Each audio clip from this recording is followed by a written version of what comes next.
You're watching Public Affairs. Berkowitz is my name, politics is our game.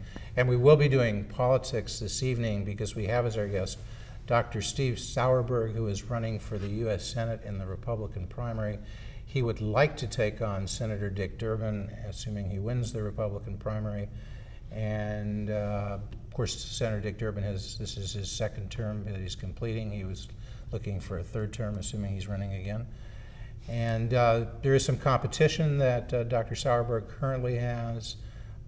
Mike Sack, who's a truck driver with an MBA, Andy Martin, who's run for a number of offices before. But I think it's fair to say, in terms of candidates who seem to have a credible organization, a staff, a budget, at the moment there's only one, and that would be Dr. Steve Sauerberg. Jim Nolepa, who's been a guest on this show and has talked of running and has run before and almost won the congressional seat in the third against Bill Lipinski, I guess would probably come and qualify as a credible candidate if he gets into the race. And perhaps there are others, so we'll keep you tuned. But today's show is about Dr. Steve Sauerberg, who he's an Illinois guy, born in Berwyn, raised in LaGrange, right? That's correct. McMurray College in Jacksonville, Illinois, did his fourth year of college while doing his first year of med school at Rush Medical College. Had a part of Rush St. Luke's Presbyterian, blah, blah, blah. Rush Presbyterian St. Luke's Medical Center. I was Rush Medical College. All right, so you've been a doctor, you were a resident at LaGrange Memorial Hospital, you taught family medicine and family practice for going on, what, almost 25 years? Well, I've taught family medicine from 22 years I've been in private practice. Yeah. I taught full-time for 4 years before going into private practice. All right. He's married to Nancy? Married to Nancy. That's 25 years. And 2 That's correct. kids. And now you think you can just leave the medical world and go and become a U.S. Senator? That's correct. Okay. Well, we'll talk more about that, but I think the theme that's coming out when you look at some of the, and you can find all of this, you can go to the website for Dr. Sauerberg.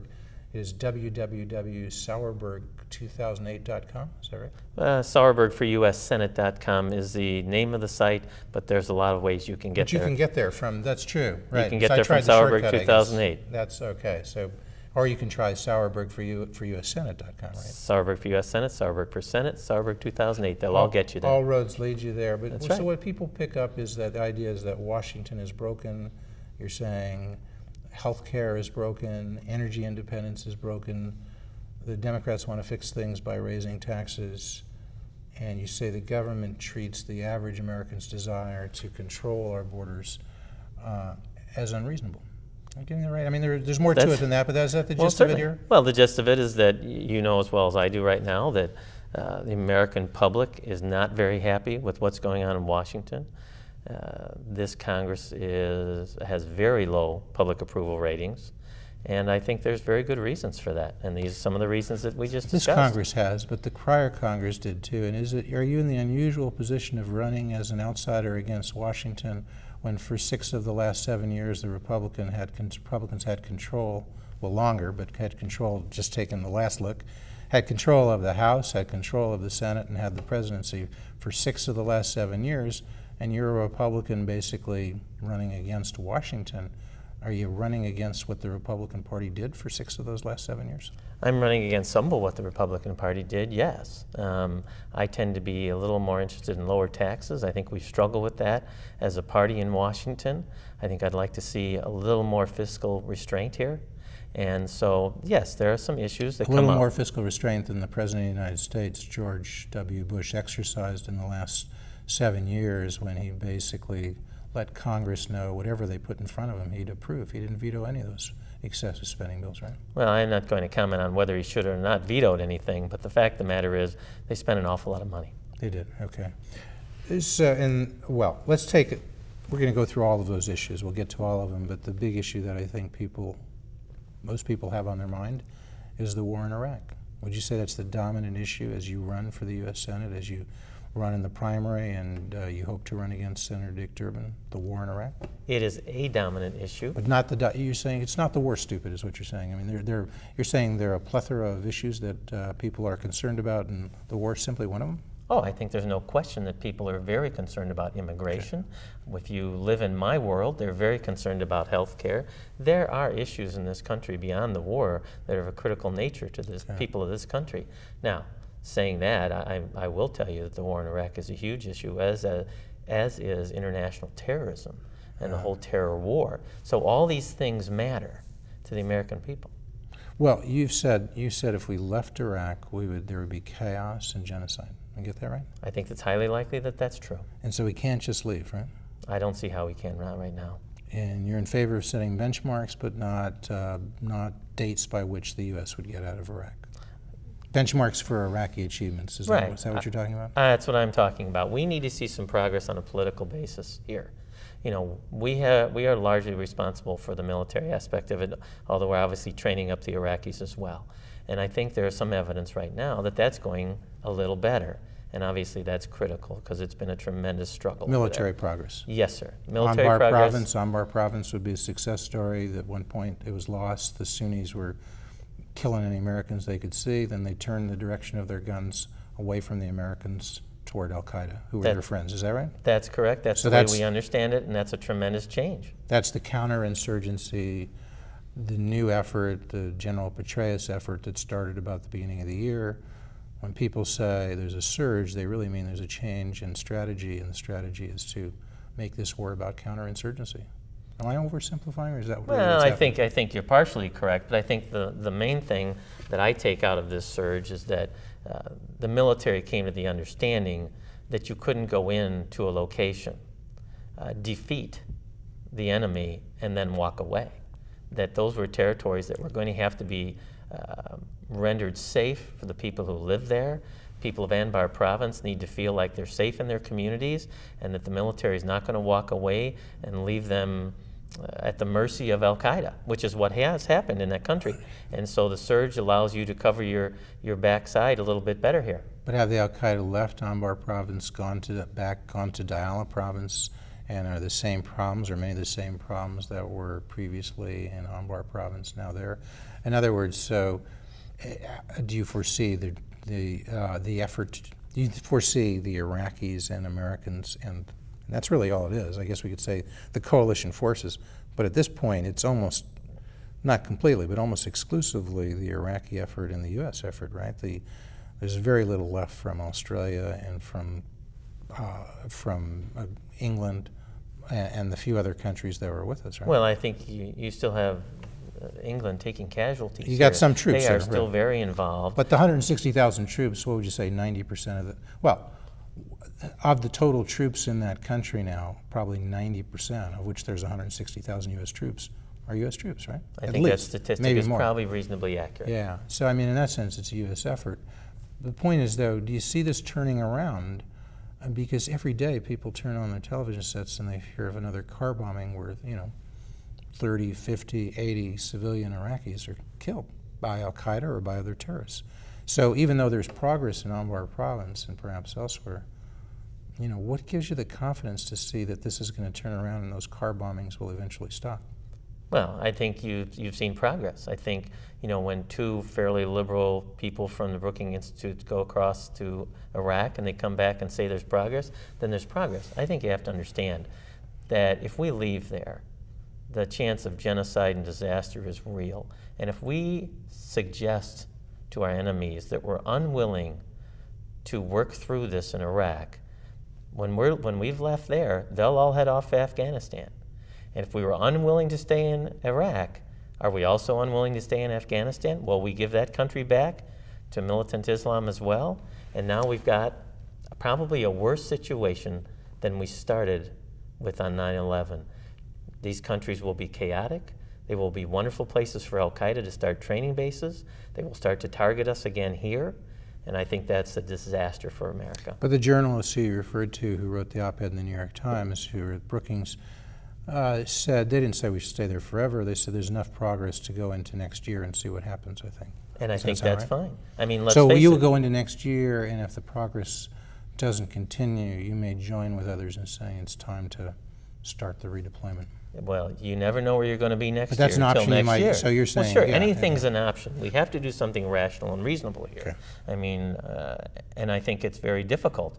But irregardless, we have to proceed with what we have now, and there's light at the end of the tunnel, and why we wouldn't continue through that tunnel, I don't know. The concept of choosing this moment to say let's pull our troops out, I think is unfathomable. Well, the incumbent in the office that you seek, the U.S. Senate seat, the senior senator from the state of Illinois, he says there may be military progress. He was just over there in the last week, and he's conceded that. But he says there's no progress on the political issues that the government of Iraq in terms of reconciliation between the Sunni and the Shia and the Kurds. That's not happening. The oil sharing agreement isn't happening. So he says, if it's not happening, then you can have all the military progress you want. You're not going to win this war. Well, do you disagree with the senator? I disagree somewhat. There have been some political benchmarks that have been met. There have. Right. What in the last year?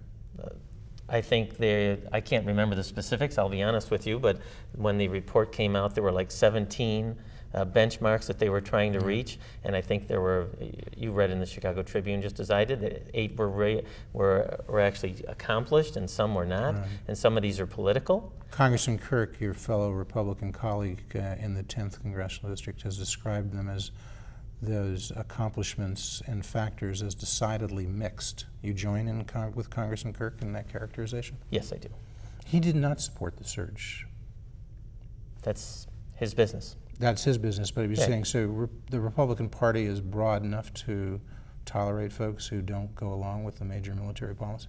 Oh, I think so. Yeah, okay.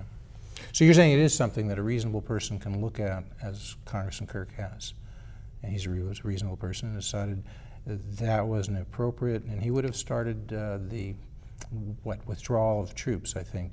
Certainly the withdrawal of the support earlier, I think is what he said. And that's maybe what he said, and that's perfectly fine, but that's not my position. That's not your position? No, it is not. Okay. If you were there in 2002, how would you have voted? Would you have voted to authorize the president to take military action in the fall of, in other words, would you voted in the fall of 2002 to authorize him to take military action in Iraq, as he eventually did in the spring of 2002? That would depend entirely on the information that I had available to me at that time. But based on what you knew as a citizen? As what I knew as a citizen, yes, I would have supported that action. Okay. So, in short, you think this is a winnable war as of now. You would revisit it. You're going to look at what General Petraeus has to say in the middle of September. If he were to come out hypothetically and say, you know, the progress just has not been good, not what I expected, if he said that, would those words maybe cause you to say, time to begin redeployment? I certainly think it would be a consideration. I think General Petraeus' report is very important, but I think you have to hear the whole report before you go making any decisions or making any comments about what you're going to do. All right, you mentioned immigration before. As you know, the comprehensive immigration reform bill died in the Senate, I guess. Might have, had it passed in the Senate, I guess maybe it might have gone ahead in the House. Yeah, I was in Washington the day it died.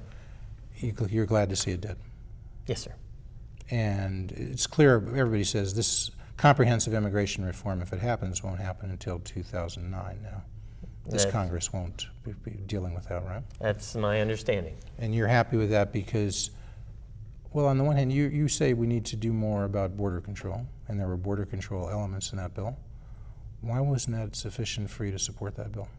Well, the bill, I thought was flawed in several very simple areas. The American public wants their borders controlled, first and foremost. They are not confident that their government can do it, will do it, or whatever the case may be. They want to see it. And the American public does not ask for a great deal from its government, but they have asked to control that border. I think the public, when they see that border controlled, they'll be happy to continue this discussion on the other issues that were in that bill. How long would it have to be, and how much control? Statistically, would you have to see 90% of the flow from the South into the United States from the southern border into the United States stopped? And say if that happened for a year, would you then say, okay, you folks are serious? I would have to see the American public feel that this is good enough.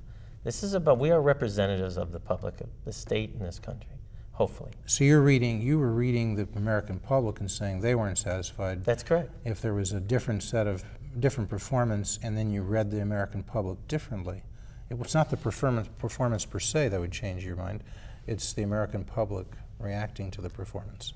Well, certainly, both, certainly. But I certainly think the American public has a right, when they feel this strongly about an issue, to have their wishes understood and acted upon. So if they become convinced that there has been that clampdown, it has been effective, then you would take a look at an earned path to citizenship? I would take a look at for the 12 a to 15 workers million, program. What about the 12 to 15 million people who are currently thought to be here illegally, illegal immigrants? People talk about earned path citizenship for them. Would you look at it for them if the border control, the American public had decided that the border control was sufficient? I think you can look at anything you want, but the fact of the matter is we're not there. Only when these other things are done are the citizens of this country going to be willing to look at that issue. So and until that point, this discussion is really a moot point. Okay. Predicting where we're going to go with this is futile because we haven't done step one. Until step one is accomplished, I don't see the point. Would you favor a fence across the southern border? If that's going to work, then we put up a fence. And unmanned drones, if that's it works, we do it. But, you know, as a U.S. Senator, aren't you coming up with the idea of what's going to work? So isn't it up to you to decide whether it's going to work? Because the people, when they're voting on legislation to have a fence, the legislation doesn't say if it's going to work, we'll do it. It says you and other senators have decided to appropriate money to build a fence. Well, the Senate doesn't operate in a vacuum. The Senate gets information from experts. The experts tell you it's going to work. You're going to make your best judgment as a senator of what to vote for. You know, do I know that a fence is going to work? No, I don't know, but there are people who should know, and they should be informing us of what's going on and what our options are. We'll look at our options. I would look at my options, and I'd say, this looks like it might work. This is what we need to do. And we've got to do something. Anything's available to me for consideration that might work, because this is something that just desperately needs to be done. The American people don't understand why this hasn't been done some time ago. And you know, the nuances of this can be worked out, but a commitment by the government to control the border is critical. Okay, education. Probably mostly a state and local issue, but the federal government has gotten heavily involved with No Child Left Behind and a number of other programs, right? That's correct. You know, and charter schools, things like that, pretty much a state level thing, although the federal government can inspire. It can set up pilot programs. Correct. Charter schools, things like that, something you think the federal government ought to try to take a look at more than it perhaps has, and perhaps motivate states and localities to adopt more charter schools across the country than they have? I think charter schools have shown some success. And I think in that respect, as we move forward, we're getting research, we're getting data on these things. It's early, but I think there's been some successes, and I think we need to continue to look at these issues. The public school system has failed in certain ways. There's no question about that. That does not mean it needs to be abandoned completely, but we need some competition in schools. We need something to raise the quality of education in this country, which is critical. And so whatever we have to do, look at charter schools, look at whatever you can, research these things, make sure they're working, and implement them appropriately. So there's a ways to go on this. School voucher, school choice, would you take a look at that? Certain forms of school choice should be looked at, What and there certainly should be pilot programs. Well, we'll take the easy one. In the city of Chicago, which is only a part of the state of Illinois for which you're seeking election to office, but the city of Chicago and other areas across the state have a bunch of non-performing schools where kids are viewed to be not reading, writing, doing math at grade level. East Decatur may have similar problems. There are other places, or Decatur and who knows, other areas across the state of Illinois. But in Chicago, taking it as an example, we spend now, I said not too long ago, $12,000. It's probably going up from there, $12,000 per kid per year in the city of Chicago on each of 420,000 students. How about this choice? Give people that $12,000, let them decide whether they want to keep their kid in the public school. If not, they take that $12,000 and go to the private school of their choice. In Chicago, for the moment, just start there. Yeah. Does that concept sound attractive to you? Not necessarily. What's the problem with it? How could they be worse off? Because if they want to stay there, well, it's not a question of whether they'd be worse off. Isn't that the question? It's a question of whether you want to disassemble the public school system. Well, it doesn't. It's the question. No, it's as you say. You say everything was the public. The public wants immigration. They want border controls. So here's the public. If the public decides they want to take their kids out of the public schools, then the public is deciding to disassemble the public schools. Well, I'm not. You're not. The public is. Well, and the public may, in time, decide to do that. But how about looking at it in a, with a small group of students or a small area first to see what comes of that? You and I have no idea what will happen if you do that. We do. Milwaukee has a school choice. Florida has it to some extent. Cleveland has it. We have controlled experiments all around. Talk to the people from. And how has that worked? Well, talk to the people from the Milton Friedman Foundation for School Choice, and that will tell you it's worked remarkably well. Well, I think there's mixed data on that. I think it has worked sometimes and it hasn't worked others. That is going to be a very cultural. Wait, this is going to be a cultural thing, and it's going to be area dependent. If you're going to do this in Chicago, which I don't think is totally unreasonable, then you need to put a pilot program up in Chicago and see how it goes. Milwaukee's not Chicago. You would favor the federal government perhaps providing some seed money for a pilot program in Chicago for school voucher school choice? I have no problem with that. Okay. Bush tax cuts, should they be permanent? Yes. And you would have supported them in 2001 and 2003? Definitely. Okay.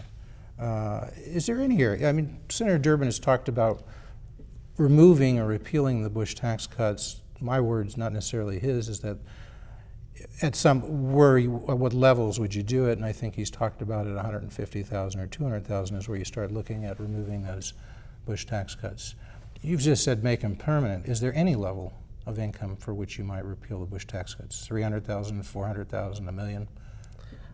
I think for the super wealthy, there may be a place where some small surtax is appropriate. What's the super wealthy? $1 million? Well, that's a good question. Is it $1 million? Is it $3 million? Is it $5 million? What do you mean by it when you say super wealthy? I think people who make $1 million are super wealthy. So those people perhaps you'd repeal some of those tax cuts? I think it should be discussed. Okay. Universal health care. You've talked about that. Well, you've talked about 40 million people being uninsured, and you've lamented that, right? Yes, it's a terrible situation. You would want to do something about it? So in a sense, are you in favor of universal health care? I'm in favor of everybody having reasonable options for obtaining health insurance. I've sat in my office, for a long time now, and I've had people come in. It was really interesting. I was walking out of the office the other day, and one of my patients came up to me, and he was talking about how he was having this problem. He'd seen one of my associates because I'm a little busy doing some of this stuff right now, and he needed a test. And he said, well, I might get it Monday if I'm not better. And I said, you need the test. And he goes, well, I don't have any insurance, and I'm not going to be getting any. And he can't work right now. He has no insurance, and he's in a bad spot. And that is a common story that needs to end in this country as soon as possible without socialized medicine, which is a terrible idea. We don't have a lot of time left, and I know you've talked about presenting your plan as this campaign unfolds on health care. So I know not necessarily the whole thing. But what's the nut of it? What are you trying to do here as you talk about revising health care in the United States? Trying to get health care and a free market system that's affordable and available to basically every citizen in this country, and that is understandable, that is simple enough for the average man to actually work in. This pure simplification of health insurance in this country would save a great deal of money. Not only that, it would just make everybody's lives easier. So how do you Life get has there? become incredibly complicated in How do this country. you, one proposal is they say the tax system skews it now where companies get a tax deduction, individuals don't. Give individuals a substantial tax deduction for buying their own health insurance.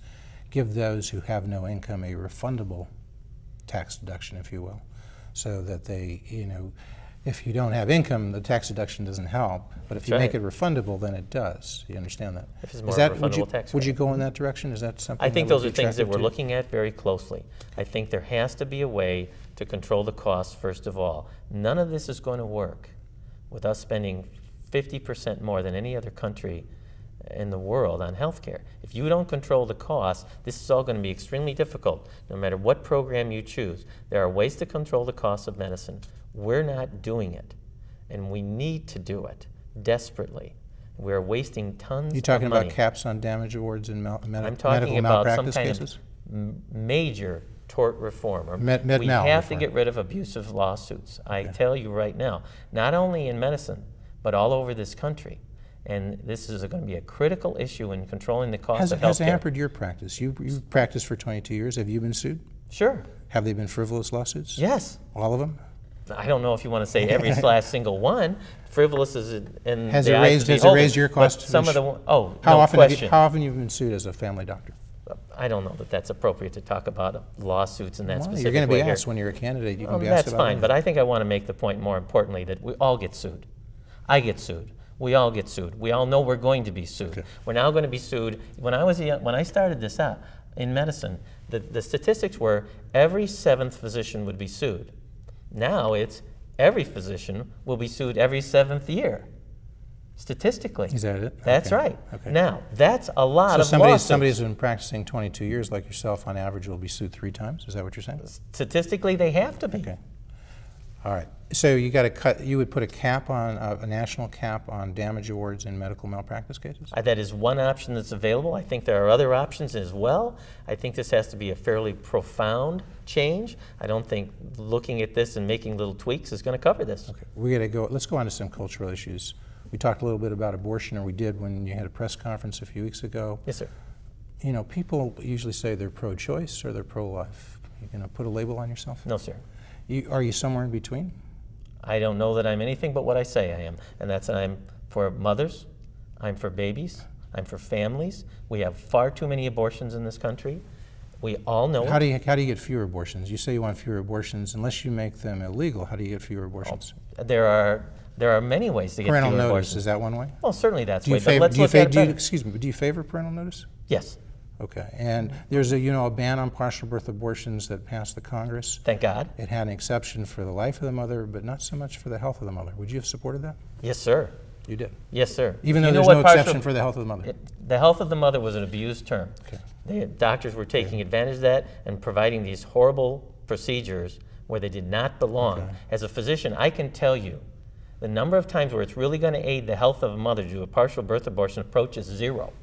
And so that was a ghastly, But you wouldn't be procedure. for an outright ban on abortions, would you? I'd be for trying to reduce the number of abortions now. I know, but if I'm tired of this commenting, this person's that. Why don't we just get together, everybody, and say, educate the mothers, provide them with support, give them an opportunity and an environment to make an informed decision about what they want to do with their pregnancy. And I think you will find that many mothers choose to have their children to the benefit of themselves, to the benefit of the unborn child, and to the benefit of adoptive parents all over this country who come into my office regularly and are going to Romania or Russia or wherever, and these babies should be born in the United States of America.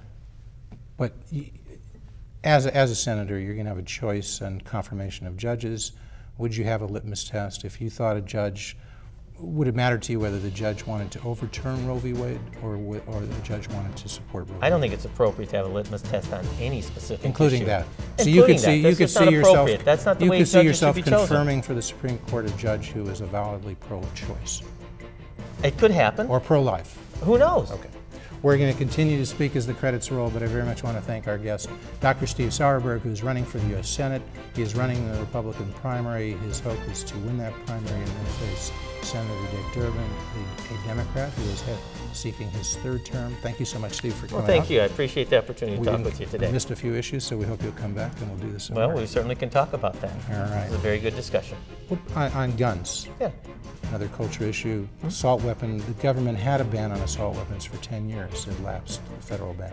Would you have supported that ban? Well, I'm just glad that there are no automatic weapons are still available in this country. Semi-automatics, you're a little less clear on as to whether they should be banned or not. Right. Automatic weapons have to be banned, and they are still, despite the fact that the Brady bill was exhausted, we still have a ban on automatic weapons, and that's appropriate. There's no need for automatic weapons in this country. Gay rights, same-sex marriage. Could you see yourself supporting that? No. Would you support a ban on